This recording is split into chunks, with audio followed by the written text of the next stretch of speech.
Hello, everyone. You're listening to the Paradigm Shifts podcast with your host, Keisha Kruger. I'm an organization development practitioner and executive coach, working with leaders to create positive changes in the workplace using behavioral science. My personal mission? Share science-based tools and leadership insights from the field that you can use in the workplace and beyond. Considering we spend about 3/4 of our lifetime at work, there is incredible science and organizational psychology that can be used to rethink the way we work, lead, and ultimately live. Join me as I speak with thought leaders and business leaders in practice, unpacking light bulb moments for paradigm shifts. Hey everyone, on this week's episode, we talk with Dr. John Bennett, who is the president of Lawton Associates, a consulting firm that specializes in helping individuals, teams, and organizations prepare for, excel through, and learn from change by providing consulting, executive coaching, training, and facilitation services to clients in the for-profit, non-for-profit, and government sectors. John is a professor of business and behavioral science at the McCall School of Business at Queen's University of Charlotte. And he also holds the Wayland H. Cato Junior Chair of Leadership and teaches graduate courses about coaching, social identities, leadership, and interpersonal and group dynamics. He is the author or co-author of dozens of publications, including the book Coaching for Change. He was named a Charter Fellow in the Lewin Center and a Founding Fellow of the Institute of Coaching, which is affiliated of McLean Hospital, Harvard Medical School. In 2020, he was recognized as one of the top coaches in Charlotte, North Carolina. John earned an MPA degree from the University of North Carolina at Greensboro and an MA and PhD degrees in Human and Organizational Systems from Fielding Graduate University. For more information about how to get connected with John, visit the show notes. Hi, John. How are you? Well, greetings. I'm terrific. It's great to be with you and to talk with your audience here. It's fantastic to have you. I have been really curious to dig into this topic around manager as coach. We're Yeah. hearing a lot about the role of a coach in the workplace. And as you know, because of your background and your experience, there's a big spectrum of what coaching looks like. Can you share with me a little bit about that? Well, it certainly is, and coaching has grown. When I started coaching and getting involved with coaches, many people didn't even understand what it meant. And I think Mhm. our initial images are often about a sports coach standing on the sideline of a football game, Mhm. screaming and hollering and jumping up and down. And I think if we notice professional coaches these days, many of them are relatively calm on the field because their work has been done for the most part prior to the game. And I think Mm. when we think about coaching in the workplace, there are so many roles that we see coaching show up, and one of those that's often referred to as executive coach or external coach is a person who works from the outside, usually employed by the employer, by the organization, to work with an individual or sometimes with groups to provide coaching services. And we'll talk about what coaching really is and how we define that. There may be internal coaches. Very often, organizations will have not only employees who are dedicated to coach their role as being a coach, but also many times HR professionals will develop coaching skills. Mm. And for organizations that are into lean and Six Sigma and those kinds of agile processes, there's a role that's called coach that really is more of what I think of is guiding to get to a particular solution. Whereas what we're talking about is a coach who is helping the person discover for themselves. And we can talk more about that distinction if you want. The other piece, and the one that you're interested in, I think, is about the role that managers and leaders can play in coaching employees. And I would propose that all managers who are effective have some degree of coaching that they're already doing. Mhm. What we're talking about when we talk about the role of manager as coach is that it's really one of the tools in their toolkit. It's also a role that they can play. It's a skill set that they can use. And they may be at times not playing the role of coach. They may be more of a director. They may be needing to direct the person to do something, or they may be more in the role of teaching a new employee to do something. And as we think about employees being on a spectrum of performance, The new employee may need some direction and instruction and coaching, and of course, they need feedback. And the person who is a lower performer, we need to give them a lot more guidance as well. And so it may be that we do coach them, but what I want to be careful about is that we don't confuse coaching with coaxing. And Mm. so often when I'm working with people to help them develop their coaching skills, they really are coaxing. They're trying to get somebody to get to a solution that they have in mind, and that's not what we're talking about.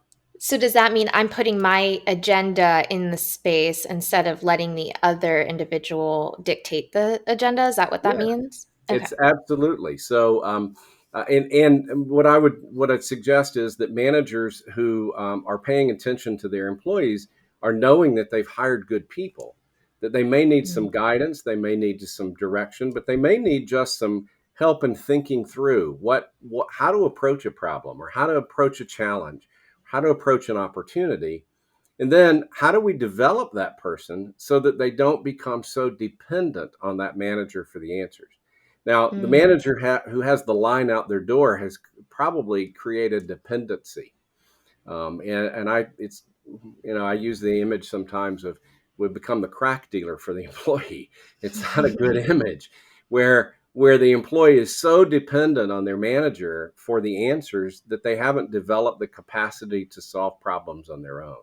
And I think coaching Oh. is a great tool to help managers to let go of some of that desire to have the expertise and to be really the all knowing.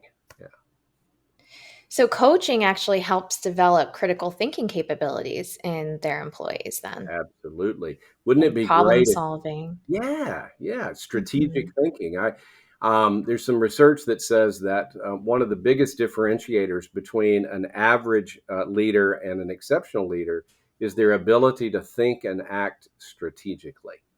So, wouldn't it be great if managers took on the responsibility and the role of helping people to think through their own issues as opposed to thinking for them?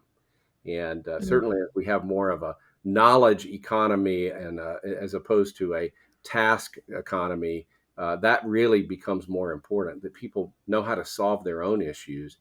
In many cases, the manager's not even around. I was talking to somebody recently who said they hadn't seen their manager in over a year. That's probably not a good thing, but the idea that we're spread out and we don't have the time to interact as much is a problem as well. Yeah. So let's go back to what does a coach mean? What does that look like? Because you had talked a little bit about how it's the processes around kind of providing like a container. You could imply that, right, for the individual. But how would you define coach then? Yeah. So think about it as both a noun and a verb. So I can coach Okay. you, that's the verb, and I can be a coach, which is the noun. And when I am using the skill set of coaching and I'm playing that role, then what I'm doing is helping you to discover.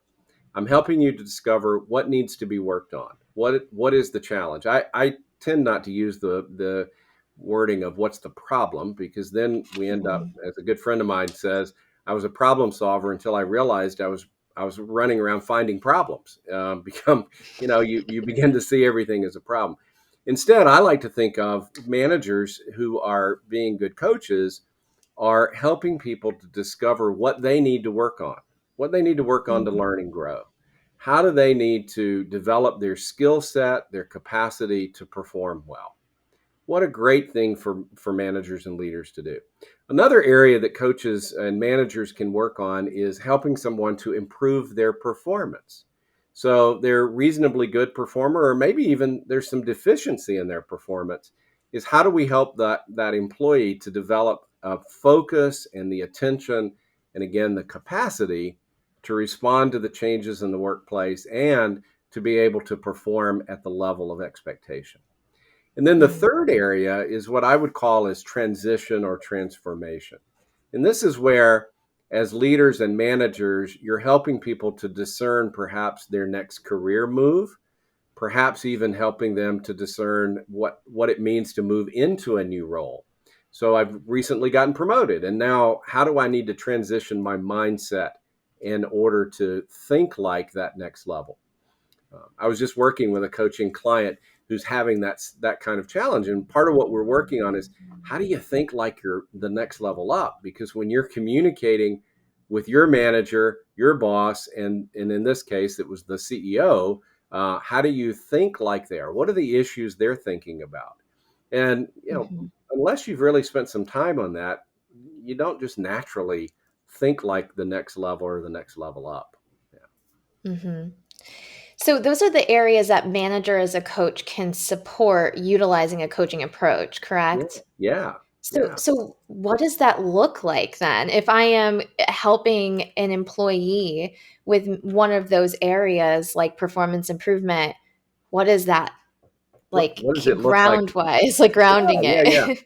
Get real concrete here. So when a manager is using coaching skills, and I would say developing and adopting a coaching mindset.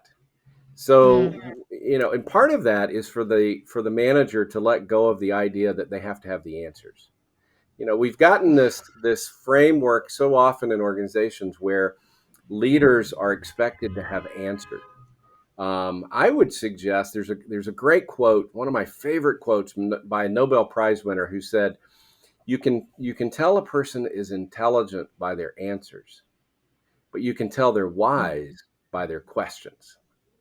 And so I mm, would suggest one of the things that managers can do right off the bat is to ask more questions. Don't feel like you've got to have the answer, but ask questions. Help that person to make some decision, foster their thinking.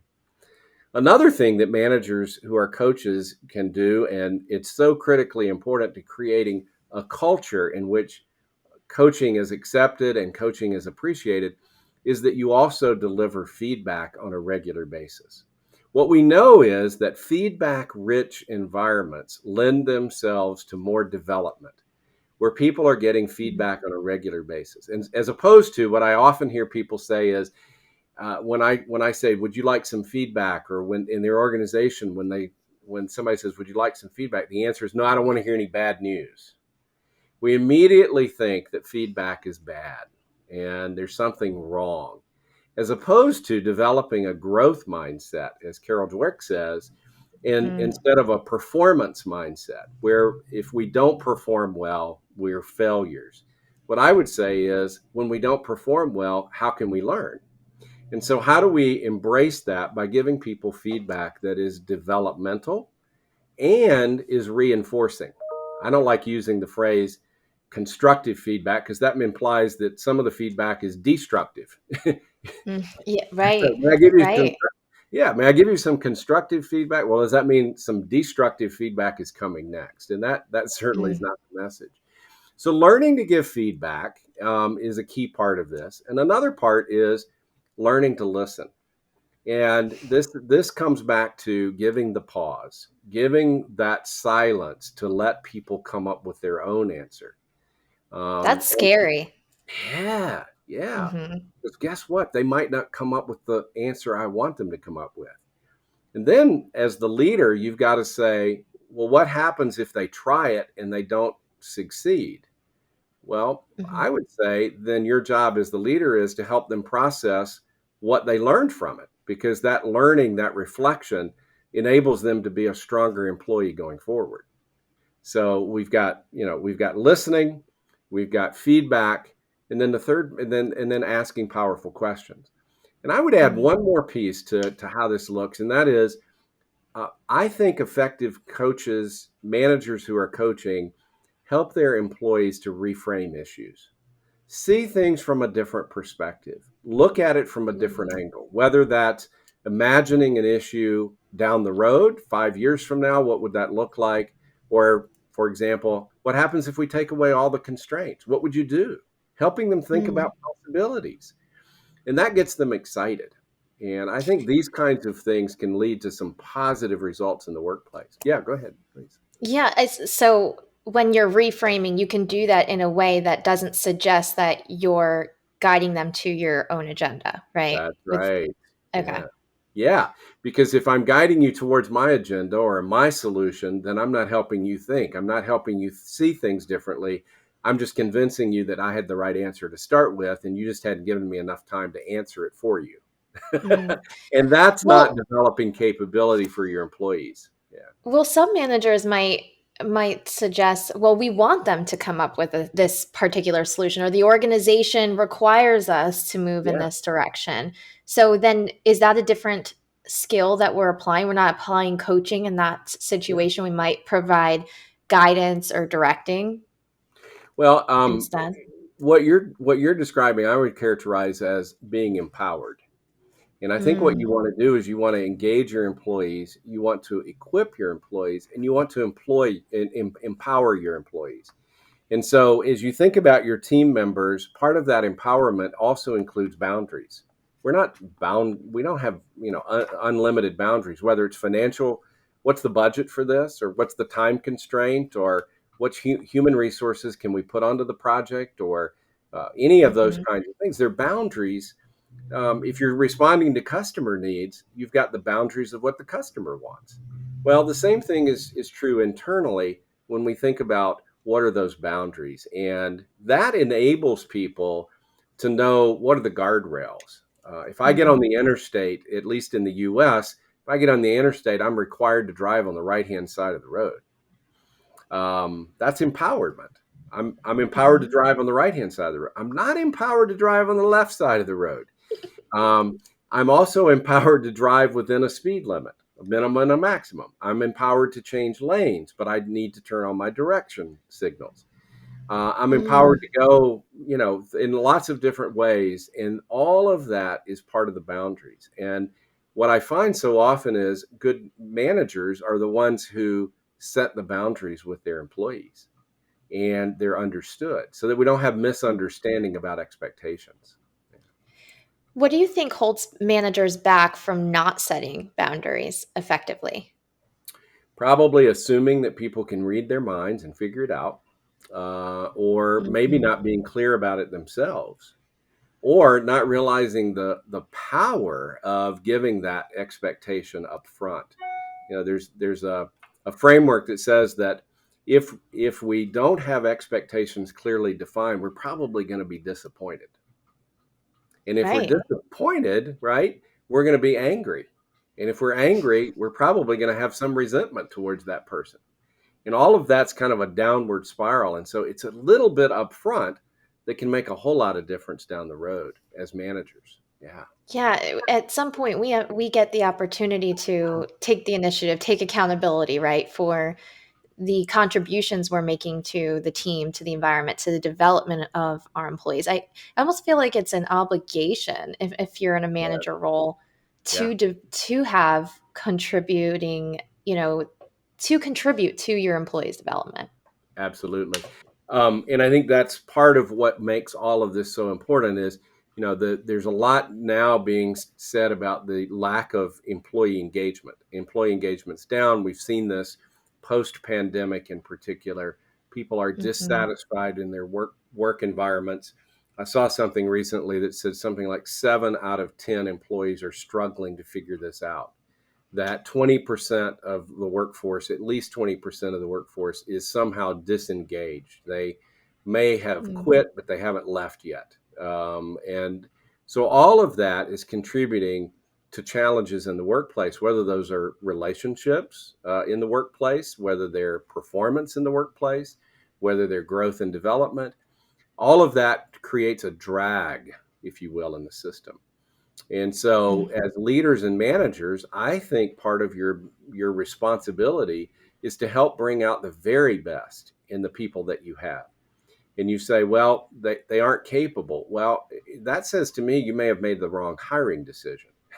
That's not the mm, employee's fault very often. It's about a hiring decision. Or the work has changed and you need to move that person's skill set to a different part of the organization.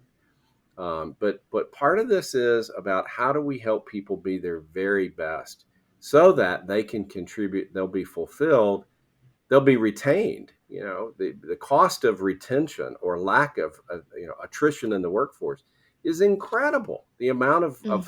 time and money. I was just talking with someone recently who said that they had been trying to fill a position for 6 months. Well, Wow. if you've got a vacancy for 6 months, think about all the work that's not getting done. Keep it. Or the amount of employees that are taking on that work that's not being done by someone and potentially then feeling like they can't find meaning in their job, like that impact, that That's right. contagious impact that it That's has right. outwardly, that ripple out impact. That's right. Yeah. Now they feel disengaged, they feel like overwhelmed, they feel burnt out, right? Yeah. Mm, Yeah. The cascading impacts. And I would mm, say, again, coming back to the role that managers can play as coaches, is how do you have a positive ripple impact?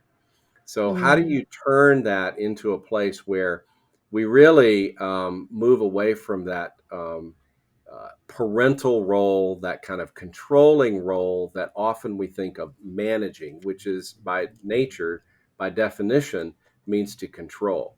I think of it mm, as to empower. How do you empower your employees to be their very best?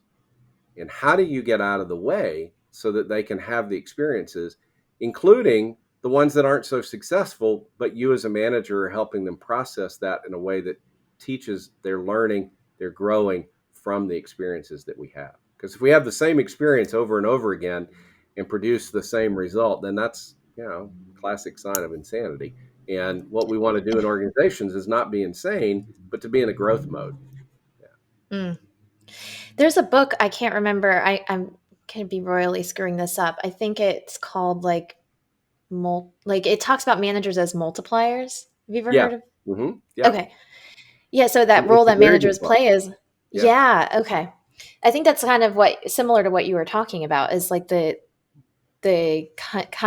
contributing power that a manager has being that like front line and that face to face with the employee is Mhm. so powerful. Well, absolutely. The manager is the frontline relationship to that employee. And I would suggest that managers who are effective, leaders who are effective, have vision, have a culture, they have good communication, and they're spending the time on what in most organizations is the single largest operating budget and Mhm. line in their operating budget.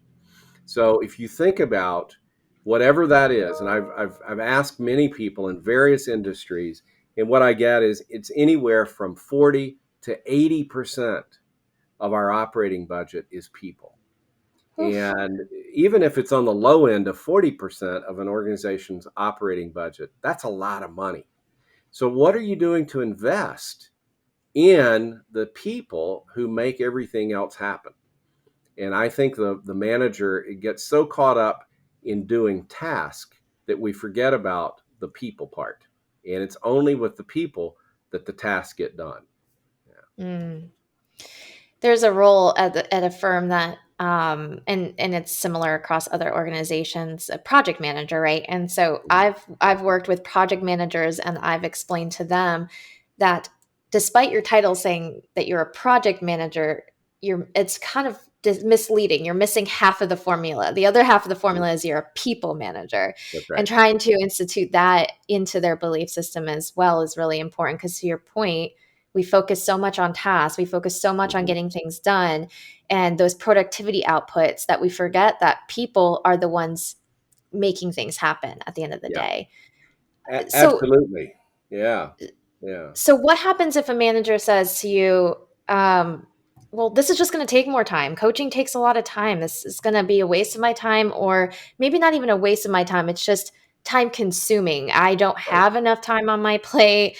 This is going to add additional 15 minutes or 30 minutes every single week. What is your typical response to those reactions? Well, I hear that sometimes, and I've had the good fortune of teaching hundreds, if not thousands, of people coaching skills at this point. And and many of them are in managerial and leadership roles. And when I get that, here's my response, and I think this is true. I've actually made this promise, and I've never had anybody come back and cash it in. And the promise I make is that if you do what I teach you to do and use coaching skills, the line out your door will shorten. And if it Hmm. doesn't, I'll take you to dinner at the finest restaurant that we can find. And I've never had Ooh. anybody come back to me. Now I'll say that on here, and somebody will try this, and it won't work. And okay, one in a million. For anyone listening, I'm putting John's email in the show notes in case you want. Very good. But the point being that I don't think you have time not to use coaching skills. I think most of us want to be heard. So let's start with just listening. Who doesn't want somebody to truly listen? And I don't mean multitasking while you're talking. I mean paying real attention and then having a degree of curiosity, that asking questions. And so often we aren't curious. We make assumptions and we jump to conclusions, and we don't have to have people finish the sentence. But truly be curious. What are you telling me? What are you not telling me? What am I hearing? What am I not hearing? What are you thinking? What are you feeling? How are you acting? Be curious. Then, if you've got people who are listening and truly asking questions, you already are feeling more valued.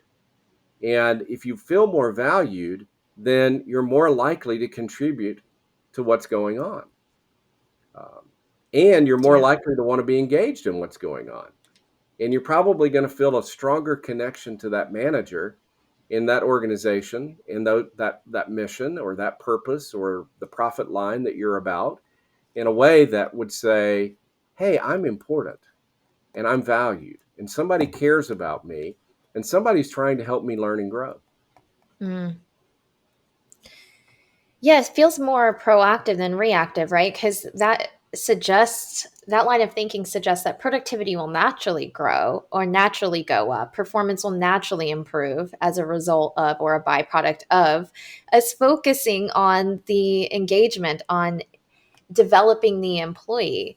So Yeah. it seems that the like you hit on benefits that not only the managers would gain from this with the shortened line for out their door, but also organizations. And you think about that's just one individual, but if you had all of your managers doing the coaching or applying coaching skills, the huge cascading ripple out effect to an organization would be just incredible, Yeah. right? Absolutely. And if you take that up in the organization, and not to imply that this is something that only frontline managers do, but if you think about Yes. executives doing Oof. this, and what we know is that cascading of just being good feedback givers and Mm, feedback recipients will have a cascading impact. So there is some research that would say that tells us that people who are more receptive to feedback are more likely to give effective feedback. And what mm, we know is that giving feedback is the foundation for giving coaching to coach somebody. So if you're not telling your employees what they're doing well, what you're noticing, what you're paying attention to, and how they can learn and grow and develop, then you're probably not going to be able to have a conversation about possibilities for new approaches. But if you start with asking them, what feedback would you give me? And in return, I'm willing to give you feedback. You've just created a safe place. And even to go further, a brave space for people to talk about what's going on, what they're experiencing, what they need, how they're growing, what their vulnerabilities are, and then be able to work together in partnership to grow that mm. potential. Yeah. Yeah, I was speaking about this with on I think it was episode 4 that I think it was Michael Dietrich Chastain. We were talking about the species that live the longest or survive the longest are the ones that institute the most feedback loops. Hmm. And humans have the ability to do that in every domain that you can Yeah, possibly that's think right. about. That's right. Right? So the value of having feedback skills is as a foundation to be an effective coach is critical. Are there other capabilities that would make you an effective coach? Yeah. Well, let's go to let me stay with the feedback for just a minute, because I think Yeah. one part of that is that if you think as a leader and a manager, you're giving feedback by just not saying something to somebody, you are Mm, giving feedback. The question is, how is it being interpreted? And so, what I would suggest is developing that capability to very clearly, and here's a tip, Keisha, for how to give feedback very easily, is think about it as four pieces. One of those is what's the context in which I observed the behavior in the meeting yesterday, I noticed, or whatever. And then what is the behavior? If you're talking Mm. about behavior, that's concrete. And you're not going to get in trouble. You're not going to get into legal issues. And it's grounded. So it's hard to argue with behaviors that you observed. I noticed you did X, Y, or Z, or I noticed you didn't do X, Y, or Z. And then the third piece is, well, what is it that what was the impact of that? So as a result of that behavior, something happened or something didn't happen. Helping people become aware of that. And then the fourth piece is to make a request. What is it that you would hope that person would do? Either start something, stop something, continue something, change something, whatever, and make that Mm. as a real request. And if you get that agreement, then what you've gotten is a clarity about what that behavior was, its impact, and then what could be done going forward. That to me is a real starting point. Yeah. So that's the SBI model, right? I call it CBIR. Similar. Yeah, CBIR. CBIR. Okay. Context, behavior, impact, and request. I love following this model. The question I have for you on this, though, is after you describe impact, is there space between the requests? Yes. I think there's space in between every one of those steps. So let's get Mm, agreement. okay. Let's remember that circumstance. Another example that I've recently had is where a manager thought they were giving feedback to one of my external coaching clients, and my external coaching client didn't get it at all. Didn't even hear it. Part of that was because it wasn't clear, it wasn't in the context, it wasn't timely, but it was also not behaviorally anchored. Mm, And so if you go through each of those steps and make sure that we have common understanding about what we're talking about, then when you get to the request, what I find is often the person that's receiving the feedback will say, I know what I need to do. And you don't even mm. have to make the request. What a It's so great thing. clear. It's so clear. Yeah, Yeah. I can see where my behavior didn't get the results I was hoping for. And now I need to make some adjustments. And as managers, if you can do that, you're well on your way to coaching, which is in Mm. essence helping them to discover for themselves what they need to work on. In that space where you're checking for understanding in between is, I mean, active listening essentially, or a part of active listening, right? And that is a capability of coaching. So you're essentially Mhm, coaching in your mhm. feedback That's right. loops. It's Okay. often the starting point because what we're trying to do is Mary Wayne Bush and I wrote a book called Coaching for Change. We published Oh, in, oh, oh, oh, you oh. up. You're going to hold it up. All right, great. Uh, so That's one of the things that we earmarked. worked on in there was to think about a mastery model. So what we're trying to do is, as managers, is you're trying to help someone get to a point of mastery. And mastery is, as I would define it, is that ability to do things effortlessly.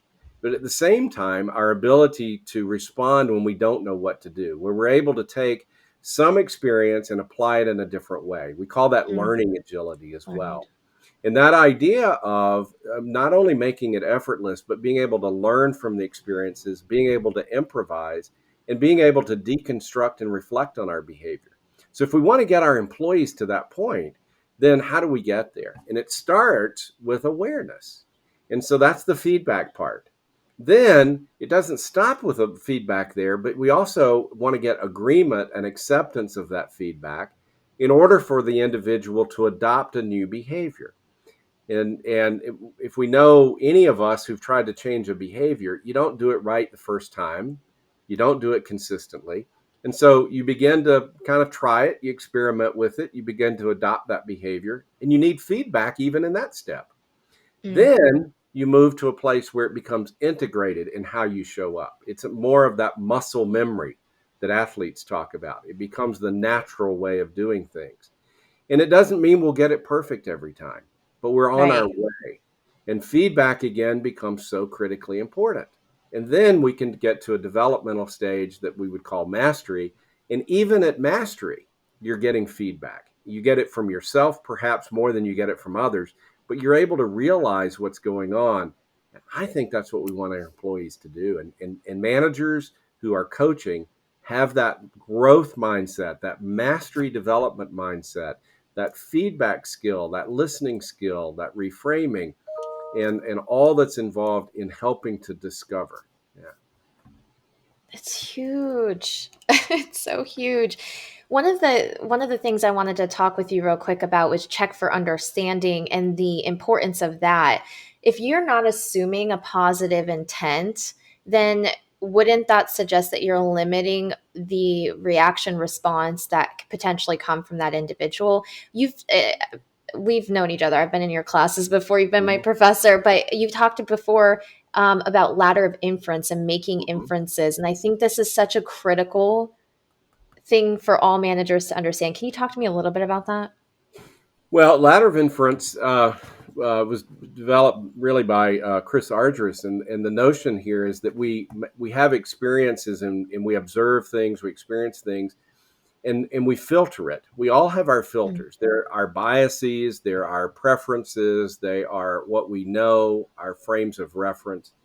And then we tend to make assumptions, and in making assumptions, we sometimes ignore what the facts are. And if we are doing a good job of testing assumptions, we're asking questions.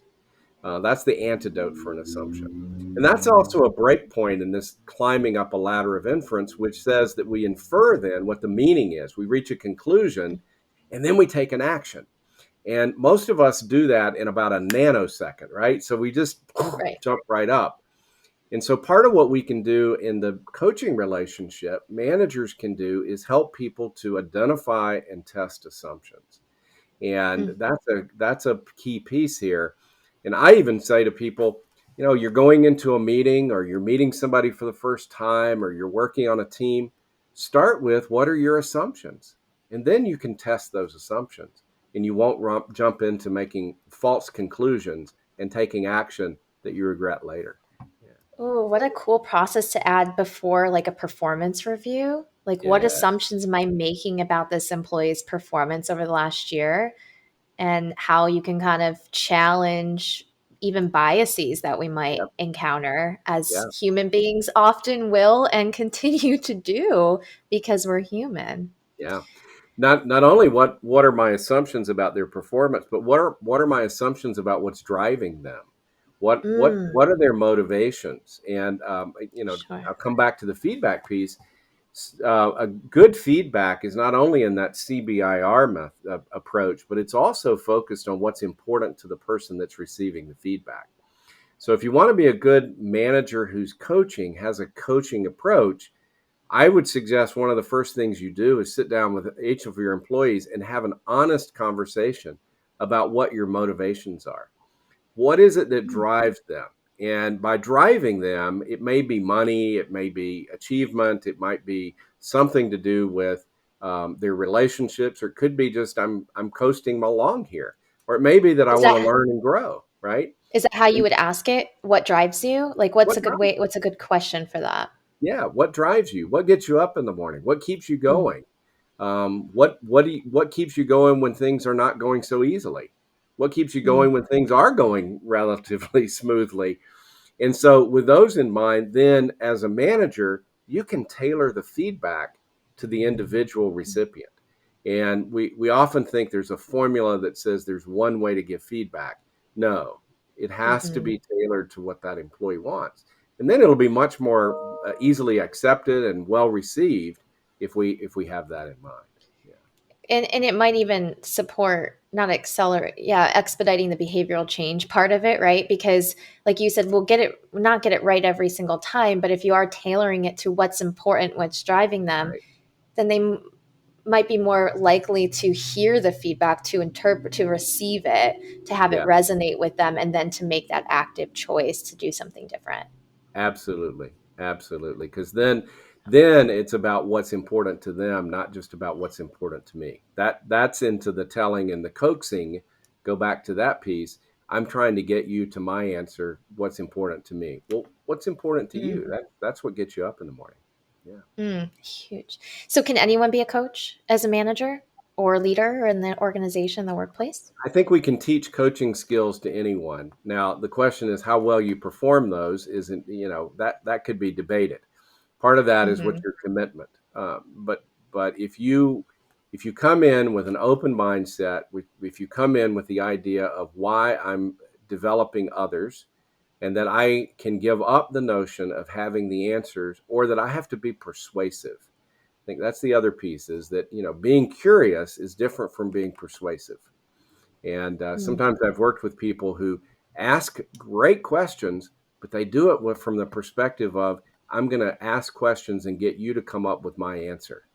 And that's not a real curiosity. Um, No. you may have a well constructed question, but your motive, your driver, and what your intent is are off base. So yeah, I think people can learn to be coaches. I think many managers can learn to be excellent coaches, and I think every manager should be a coach. Mm. Yeah, you imply that in your recent article, Seeking Input Managers Coach. You say you make the argument that the role of a coach is a should play in the workplace, and I agree with you 100%. And I would love to see more managers as coaches. So, do you have any work coming up about teaching or sharing tips or practical best Yeah. practices that you So can share? a couple of things. One, thanks for asking. So I do a blog from time to time. I'm probably not as um, disciplined about doing those on a regular schedule, but I try to be inspired by what's going on, and I'll write a blog post. So I have that on my website, and I don't know if you want me to share that or if you'll put that in the Sure. material. Yes. I will Yeah. put it in the show notes and share it. All right, very good. At lawtonassociates.com, lawton-associates.com, and we have blog posts there. The other is that I'm very fortunate that I've got a book that will be coming out that's scheduled for 2024. It seems like at this moment a long time away, but the countdown on my calendar says that it's not that far away. So I'm a little Mm-mm. little eager to get that done. But the book will be The Manager's Guide to Coaching for Change. And Oof. so we'll be talking specifically in that book about what can managers do and the skills that they need, the mindset that they need in order to be effective managers who use a coaching approach in their work, and would encourage that as a resource as well. Thank you so much for sharing that. Now, staying true to the concept of my podcast, I am going to ask you one final question to kind of wrap us up here today. All And the right. question is, and put you on the spot a little bit, what is the most recent paradigm shift that you've experienced, whether it's related to this topic or Mhm. anything else that you're working on? Oh, wow. Um, wow, that's a Just great a question. small question. Yeah, it's a great question. I think you've had some education in how to ask good questions. That's a great. I was afraid you were going to go through um, the list that's used on. I've forgotten the show now, but yeah, I'm begging time here and delaying my response. I know you're procrastinating to try I'm it now. procrastinating on that. I'm trying to think of my answer. So here's what's coming up for me Yeah. is I'm beginning to realize that I'm at a different stage in my life, Mm, personally. So a shift for me is, what does it mean to embrace my current age? And what does that okay. mean in terms of relationships? What does that mean in terms of my relationship to work? What does that mean in Mm, my relationship to the people I love around me? And I've recently read a book, Stage Not Age, which is a wonderful piece by a Stanford professor who is written about what happens to us in our lives. And it's not the age that we're in, but it's the stage of our lives. And I love that concept. And I think the shift for me is just beginning to realize that some of the things that were perhaps very important to me 20 or 30 years ago are not that important, but they were at the time. And I'm not in any way criticizing myself for what was important then, but I'm excited about where I am now and beginning to think about, well, what does a new future look like? And mhm. that's a shift. That's a paradigmatic shift for me. Yeah. I'm excited for you. I think everyone should have those opportunities of reflection and at different phases of their life reevaluate what their Yeah, relationship to different parts of their life is. So thank you for sharing that. And thank you also for helping shift some paradigms today with this topic around the role of being a manager as a coach. So very good. thank Keisha, you. thank you for inviting me and letting me share some thoughts. Absolutely. Thank you so much for tuning into this week's episode. If you enjoyed this conversation, don't forget to leave a review, rate, and subscribe wherever you're listening. If you know a business leader in practice or friend who you think would be interested in this episode, please consider sharing it with them. I am so grateful for your support. For more updates, you can follow us at Paradigm Shifts Podcast on Instagram. See you on the next episode.